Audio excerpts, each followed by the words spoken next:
buenos días, buenas tardes y buenas noches. Soy Javier y esto es Fraude Legal.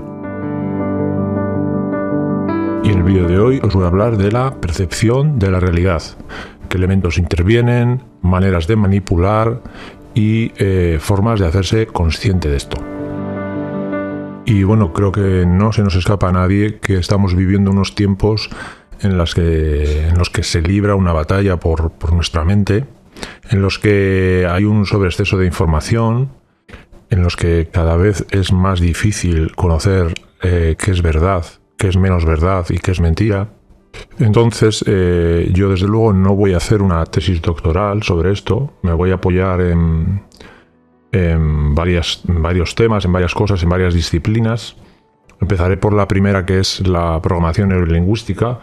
Le voy a dar un enfoque desde la PNL, desde la programación neurolingüística, porque bueno, pues es una cosa en la que yo lo he estudiado, yo obtuve un título en su día, y además el trabajo que hice de fin de curso pues va muy ligado a lo que estamos viviendo ahora, ¿no? La programación o el control utilizando el lenguaje. Y bueno, sabéis que me gustan los vídeos cortos. Esto es una misión imposible, pero bueno, vamos a intentarlo y vamos a ir al grano inmediatamente. Bien, desde la programación neurolingüística, que para el que no lo sepa, surgió en la década de los 70 a partir de las investigaciones realizadas en la Universidad de Santa Cruz de California, en un intento de sistematizar los modos de comunicación que o bien ayudan o entorpecen al cambio personal. Sus creadores fueron Richard Bandler y John Grinder, que a su vez eran informático y lingüista respectivamente. Pues bien, uno de los principios más importantes que tiene la programación neurolingüística es que el mapa no es el territorio. ¿Qué quiere decir esto? Quiere decir que aunque el mundo sea real, no operamos directamente sobre esa realidad. Cada uno construye su visión del mundo y además todas difieren de un individuo a otro. Esto es un hecho que no necesita mayor explicación. Pero antes de proseguir, quiero invitaros a conocer el trabajo de Mark Passio, porque no quiero caer en la relatividad moral. Quiero decir, yo, y en mi opinión, creo que hay un bien, hay un mal y hay una realidad. Entonces, él lo explica muy bien.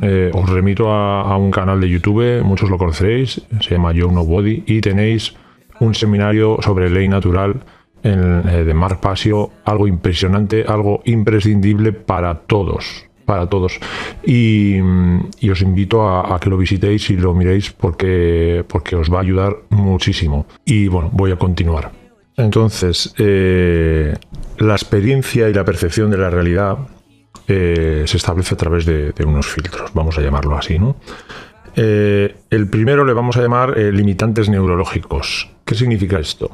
El cerebro está expuesto a millones de informaciones y de estímulos casi simultáneamente. Entonces, una de las funciones del cerebro y del sistema nervioso es protegernos de ser abrumados y confundidos por esta masa de conocimiento, ¿no? Que en gran medida suelen ser inútiles y sin importancia. Por lo tanto, siempre tiene que estar haciendo una criba. Bueno, el siguiente filtro serían lo que se viene a denominar limitantes sociales. Esto es muy fácil de comprender.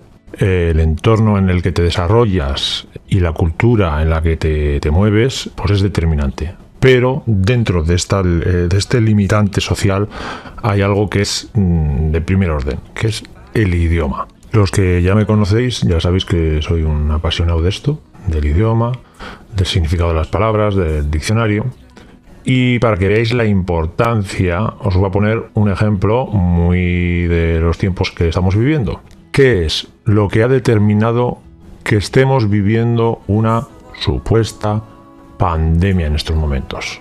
Bueno, pues no son las PCRs, no son los muertos, no son los medios de comunicación insistiendo todos los días, no son las vacunas y tampoco son las nuevas normativas, decretos, etc. Es el idioma y el significado de la palabra, en este caso de la palabra pandemia.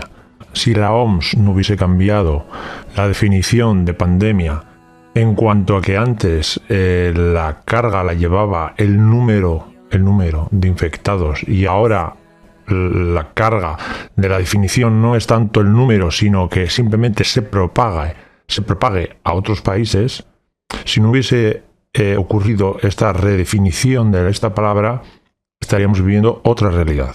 Pero luego, por debajo de esto, de estos cambios de definiciones, hay un arma casi mucho más potente que esta, y es la neolengua.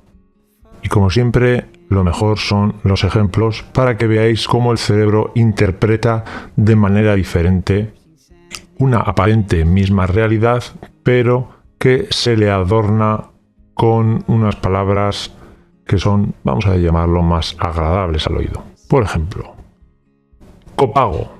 Pues el copago, ¿qué es? Significa un repago. Daños colaterales. Pues ¿qué significa? Matanza de civiles. Por ejemplo, ajuste.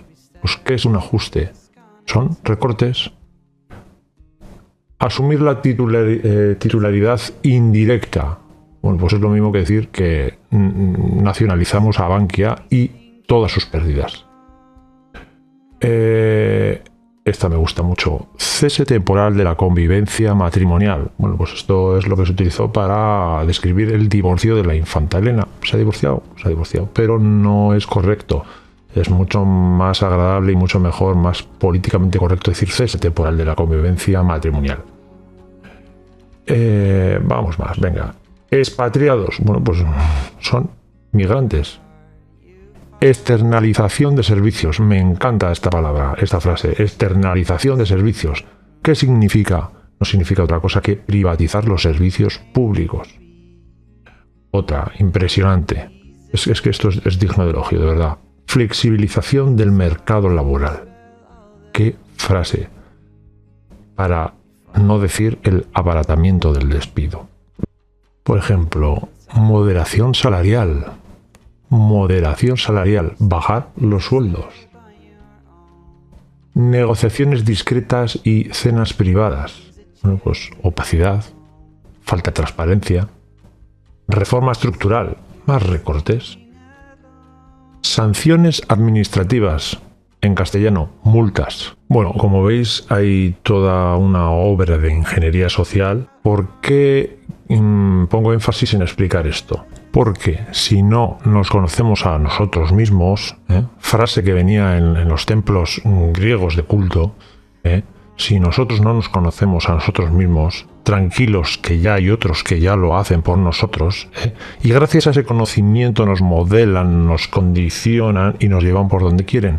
Por lo tanto, mucho más importante que la infinidad de vídeos o de información que haya podido dar yo o otros seres, es el que cada uno de nosotros nos conozcamos a nosotros mismos, conozcamos cómo opera nuestra mente. Así que, siguiendo con el tema, he descrito que tenemos unos limitantes neurológicos, unos limitantes sociales, hay después unos limitantes individuales, que son pues las representaciones internas, las historias personales que tiene cada uno, los hábitos, los gustos, criterios, creencias. Este es otro temazo, ¿no? Las creencias y las creencias limitantes que vienen pues también por nuestra educación, por el condicionamiento social, etcétera, etcétera. ¿Vale? Esto es lo que fabrica el mapa. El mapa es la visión individual que tiene cada uno de la realidad. Voy a poner otro ejemplo. Vamos a ver. ¿Cómo ve el mundo el ojo de un camaleón? En 360 grados. ¿Cómo ve el mundo el ojo de una serpiente? Pues termográficamente. ¿Cómo ve el mundo o cómo percibe el mundo un murciélago? Pues bueno, a través de su sistema de radar, ¿no? Que se basa en la capacidad de emitir ultrasonidos y leer su eco. Y ahora vamos donde la matan. ¿Qué percepción tiene de la realidad un niño que nace en el seno de una familia taurina? Y os lo digo, yo soy antitaurino. Y no solo antitaurino, sino pro defensa de los animales. Bueno, pues la respuesta está en una de las cosas en las que yo particularmente creo, y que lo he aprendido también en la programación neurolingüística, que es una persona realiza la mejor elección entre aquellas que le parecen posibles. ¿Qué significa esto? Que el comportamiento humano siempre va a ser coherente con el modelo del mundo que lo genera.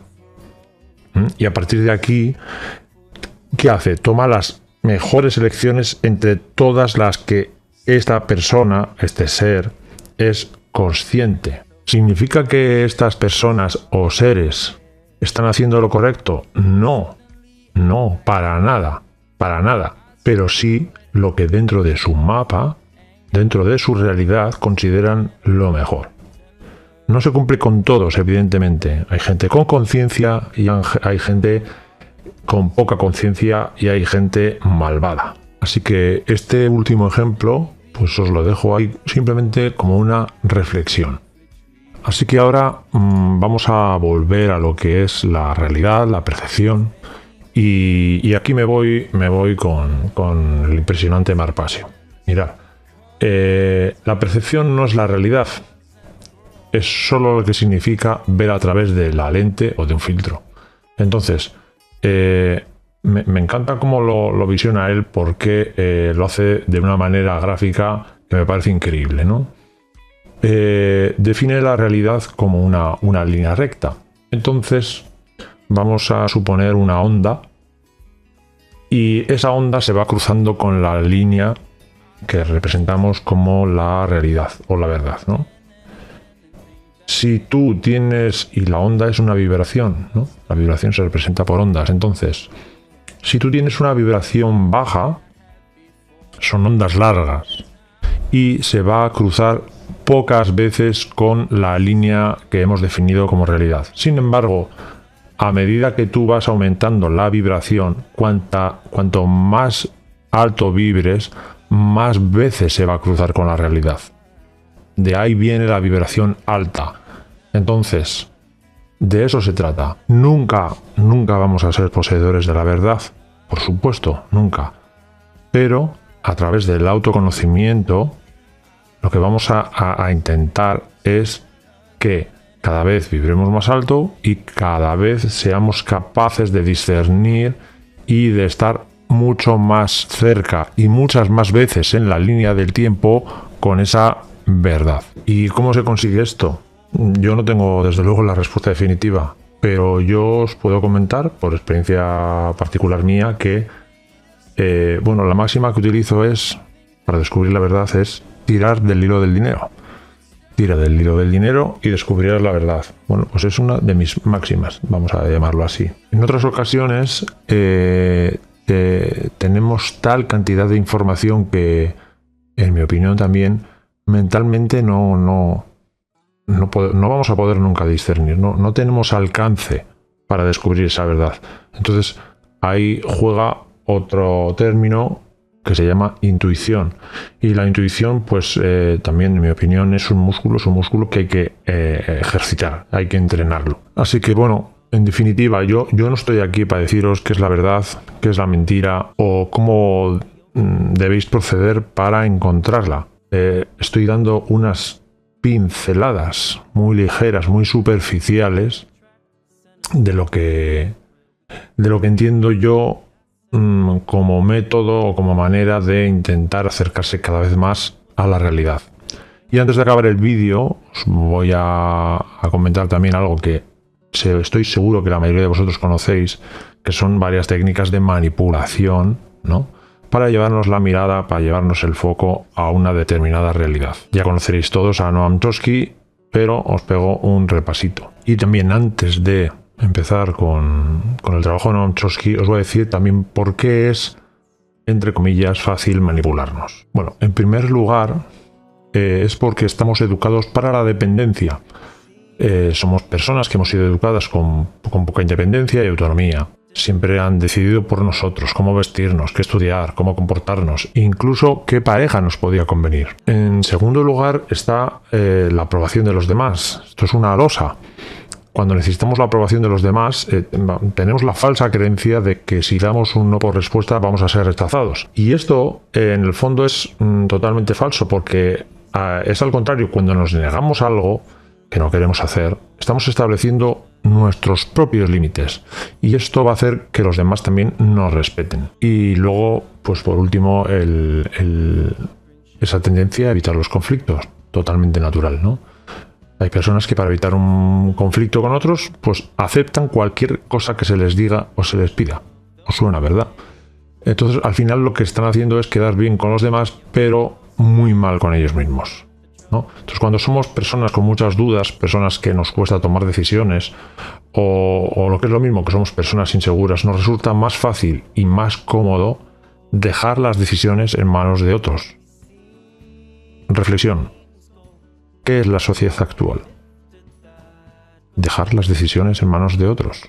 ¿Dónde está nuestra soberanía política? En manos de otros. ¿Dónde está la soberanía alimenticia? En manos de multinacionales. ¿Dónde está la soberanía económica? En los bancos. Y así, etc, etc, etc. Así que dicho esto, vamos allá con el trabajo de Noam Chomsky y las estrategias de manipulación. Bueno, Noam Chomsky, ya sabéis, lingüista, elaboró esta lista de 10 estrategias de manipulación a través de los medios y vamos allá. La primera, estrategia de la distracción. Bueno, esto consiste ni más ni menos en desviar la atención del público de los problemas importantes y de los cambios decididos por las élites políticas y económicas, mediante ¿qué? Pues la técnica del diluvio, inundación de continuas distracciones, informaciones insignificantes, etcétera. Esto hace que el público pues esté alejado de intereses esenciales como pues la ciencia, la economía, la psicología, la neurobiología, cibernética, etcétera, ¿no? Bien. Siguiente, el 2. Crear problemas y después ofrecer soluciones. Esto se llama comúnmente problema, reacción, solución. Por ejemplo, pues crear una crisis económica para hacer aceptar como un mal necesario el retroceso de derechos sociales o el desmantelamiento de los servicios públicos, y de esta manera que sea una transición más suave. Bien, el punto 3, estrategia de la gradualidad. Evidentemente esto es la ranita que la hierve, la pones ahí en el cazo agua hirviendo, pues salta. Pero si la vas calentando poco a poco, pues aguanta hasta que muere. Y esto es lo que van haciendo muy gradualmente. Últimamente están pegando un acelerón de 3 pares de pip, pero se basa precisamente en esto, en la gradualidad y en hacerlo poco a poco para que no haya una oposición frontal. Vale, siguiente, estrategia de diferir. Esto es que nos hacen aceptar una decisión que de primeras es impopular, pero se presenta como que es dolorosa y necesaria. ¿Por qué? Pues porque va a haber un sacrificio y que va a dar unos frutos de cara al futuro. Es un sacrificio que vamos a hacer ahora, pero tranquilos porque esto va a dar los frutos. Quedaros en casa, que esto va a funcionar. Muy bien. Vale. El 5, dirigirse al público como criaturas de poca edad. Bueno, esto está a la orden del día. A la orden del día. Es tratarnos y hablarnos como si fuésemos unas criaturas de poca edad o un deficiente mental. ¿Por qué? Porque si te tratan así, inconscientemente tú bajas tu nivel intelectual para hablar y razonar y tratar estos temas al mismo nivel. Bien. 6. Utilizar el aspecto emocional mucho más que la reflexión. Solo me sale una palabra después de leer esto. Telediarios. ¿El telediario qué es? ¿Es un emisor de información? No. Es un emisor de impulsos emocionales. ¿Por qué? Pues esto está estudiado. ¿Por qué? Porque la utilización del registro emocional lo que permite es abrir la puerta de acceso al inconsciente. ¿Para qué? Para implantar o injertar ideas, deseos, miedos, temores, os suena, ¿no? Convulsiones o inducir comportamientos. Vale. El 7, mantener al público en la ignorancia y la mediocridad. ¿Cómo se consigue esto? Bueno, fundamentalmente reduciendo la calidad de la educación, dada que la que se da a las clases sociales, sobre todo inferiores, debe ser la más pobre y más mediocre posible. Esto, bueno, pues no necesita mucha más explicación. El 8. estimular al público a ser complaciente con la mediocridad. Pues nada, esto es también promover al público a creer que es moda el hecho de ser estúpido, vulgar, inculto. Bueno, esto lo vais a ver en muchos programas de distracción que hay en los medios de desinformación. La 9. Reforzar la autoculpabilidad. Esto es hacer creer al individuo que es solamente él el culpable por su propia desgracia. O bien por causa de su poca inteligencia, o bien por sus pocas capacidades o de sus pocos esfuerzos. Mirad, este ejemplo es el que mayor se ajusta a este punto. Y es que cuando nos decía el gobierno, por ejemplo, que hemos vivido por encima de nuestras posibilidades. Ahí tenéis otra frase lapidaria de neolengua, ¿no? Habéis vivido por encima de vuestras posibilidades. Oye, ¿no será que los bancos dieron créditos por encima de sus posibilidades? Digo yo. Y bueno, pues el último punto, el 10, conocer a los individuos mejor de lo que ellos mismos se conocen. Bueno, pues esto también es muy fácil de entender. ¿El por qué? Pues porque el sistema ha tenido a su disposición sistemas informáticos, avances a nivel psicológico, a nivel científico, a nivel informático, a nivel de, por ejemplo, neuromarketing, ¿no? Unos estudios y unos sistemas avanzadísimos para conocer la mente humana, el comportamiento humano y luego, pues, estadísticamente. Por lo tanto, gracias a todos estos elementos, todos estos componentes, puede tener este abanico de elementos a su disposición para conocer perfectamente nuestros gustos, nuestra vida privada, etcétera, etcétera, etcétera. Así que bueno, pues llegados a este punto, he intentado hacer un pequeñísimo resumen, me he pasado de tiempo, pero bueno, de lo que a mí me gusta, pero es imposible hacerlo más corto. Y simplemente lo que pretendo con estos datos que he dado es que os motivéis un poquito a investigar, a conocer cómo funciona la mente, a conocer los métodos que se utilizan para controlarnos, para motivarnos hacia una dirección o a otra, y sobre todo para que tengamos todos las herramientas más básicas de cómo movernos para en un intento de conocer la realidad y de que acertemos el mayor número de veces en el tiempo. Y por último, deciros, dadas las circunstancias también que he vivido, pero no yo solo, sino que otros seres están viviendo, es que, ¿qué es lo que estamos haciendo aquí? Vosotros y yo. Porque no hay ninguna diferencia, no hay ningún espacio que nos divida, ¿no? Entre el que habla y el que escucha. Lo que estamos procurando es acercarnos lo más posible a la verdad. Lo que estamos procurando es desarrollarnos como seres humanos. Y esto solo es posible, primero, desde la libertad. Primero, desde la libertad. Segundo, desde la honestidad individual de cada uno. Y también, por supuesto, desde el respeto a los demás. Y creo, y estoy firmemente convencido, de que ni vosotros ni yo, al ejercer este derecho y esto que es algo innato en el ser humano, estamos haciendo daño a nadie.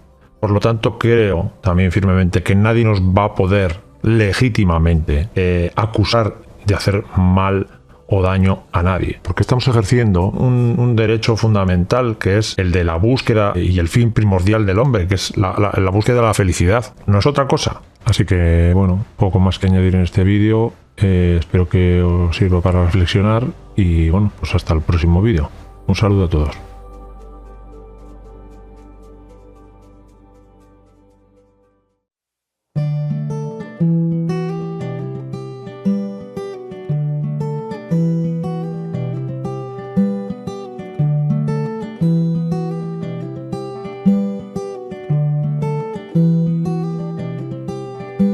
It's amazing facing the ones that you love, while alone you've grown to look above the things that made you fall so deep. A nightmare